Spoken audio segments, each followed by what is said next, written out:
Un cordial saludo a todos nuestros clientes, a todos nuestros seguidores en redes sociales. Avanzamos ya en este mes de junio, luego una semana de sorpresas, llenas de sorpresas ante un discurso de la Reserva Federal de los Estados Unidos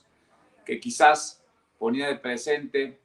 en el horizonte un cambio de postura de la política monetaria en Estados Unidos, luego de reconocer el gran avance de la inflación en ese país. Bueno, y en muchos otros lugares del mundo, incluyendo Colombia, por supuesto, que obligan a repensar un poco esa gran cantidad de liquidez que existe y que se alimenta permanentemente con las compras de bonos de los Estados Unidos por parte de la autoridad monetaria. Seguramente el mercado empieza a digerir esa nueva postura y se esperaría entonces que se anuncie eh, el tapering, famoso tapering, la reducción de las compras de los bonos del Tesoro al mercado financiero, quizás al final del tercer trimestre y empezar a hacer esas disminuciones en el cuarto trimestre del 2021 para preparar al mercado a una subida de tasa de interés que en el dot plot, en la nube de puntos de los hacedores de política, se esperan incrementos, al menos 2 incrementos de tasas de interés en el 2023. Y eso es una sorpresa porque eventualmente en la última reunión de marzo esa expectativa estaba cifrada en el año 2024. De esa manera, el mercado quedó un poco perdido, ¿no? Con el discurso quizás no veía consistente la nube de puntos, con el tapering inicialmente, por eso la reacción inmediata es de fortalecimiento de los tesoros de los Estados Unidos, en donde su rendimiento en el bono de referencia a 10 años alcanzaba tasas del 1,36. Recuerden que estábamos transando niveles de 1,57, 1,58. Y luego, pues esta semana tendremos discurso de Jerome Powell, justamente el día martes, el día de hoy, ante un comité en la Cámara de los Estados Unidos, en donde además de otros temas hablará quizás de cómo finalizar los paquetes de ayudas que fueron extendidos por el gobierno anterior para atender la pandemia. En otras latitudes tendremos esta semana que viene la reunión de la OPEP, en donde veremos si hay un cambio de postura, aumentar, quizás dispuestos a aumentar la oferta de cara a esa demanda que empieza a mejorar a medida que en el mundo empieza a avanzar de manera importante la vacunación y hay una reapertura gradual de la economía, con lo cual la demanda empieza a fortalecerse en momentos de que hay una ruptura de la cadena de abastecimientos y una falta de abastecimiento en algunos productos y servicios, y por lo tanto se impulsa la presión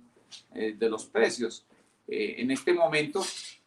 en China, las políticas están muy orientadas a contener los precios especulativos en los commodities, pero sin embargo, en el precio del petróleo, por ejemplo, que nos afecta de una manera importante a Colombia, pues ya hemos visto en la referencia precios de $75, un precio que no se veía hace 2 años. Algunos inversionistas, algunos analistas también sugieren que eventualmente esta falta de sincronía entre la oferta y la demanda podría permitir que una demanda mucho mayor que la oferta lleve a los precios del petróleo incluso a rangos no esperados, por supuesto, de entre 80 y $100. Es algo que apenas son meras especulaciones, pero que eventualmente podrían generar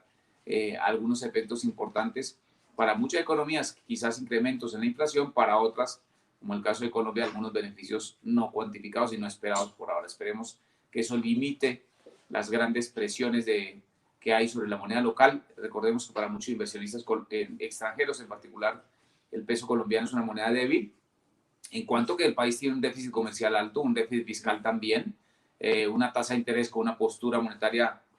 amplia y laxa quizás para algunos. Entonces, eventualmente no se está viendo beneficiada en las últimas semanas el peso colombiano, como si lo estuviera haciendo, por ejemplo, en la región el real brasilero, en donde tuvimos la semana anterior un incremento de 75 puntos básicos, y en ese sentido, pues el peso colombiano tendría una desventaja. En anuncios, pues tenemos una agenda complicadísima, llena de datos en el mundo, no un dato muy importante que capte la atención, muchos datos de PMI o los indicadores market de manufactura, servicios y compuestos. Recordemos que ya avanzamos más de un año en términos de ese cierre fuerte que vivía la economía mundial el año pasado, y por lo tanto los indicadores hay expectativa que vengan mejorando las cifras recientemente anunciadas. Si quisiéramos poner un dato relevante, pues quizás al final de la semana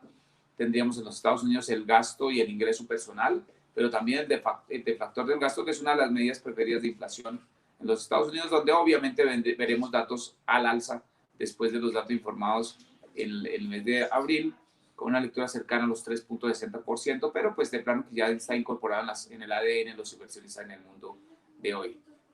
En Colombia, pocos datos, la verdad tendremos cifras de importaciones del mes de abril, la balanza comercial, sabemos que las importaciones seguían dinámicas en el mes de abril, veremos qué ocurrirá en mayo con este efecto del paro, pero al final de la semana tendremos también los informes de Fedesarrollo sobre la confianza de los industriales y de los comerciantes, que seguramente para el mes de mayo verán alguna reducción importante. En la última encuesta de opinión financiera del Fedesarrollo se anuncia pues que los inversionistas muy preparados para orientar sus portafolios a la indexación, quizás con bonos indexados al IBR y al IPC,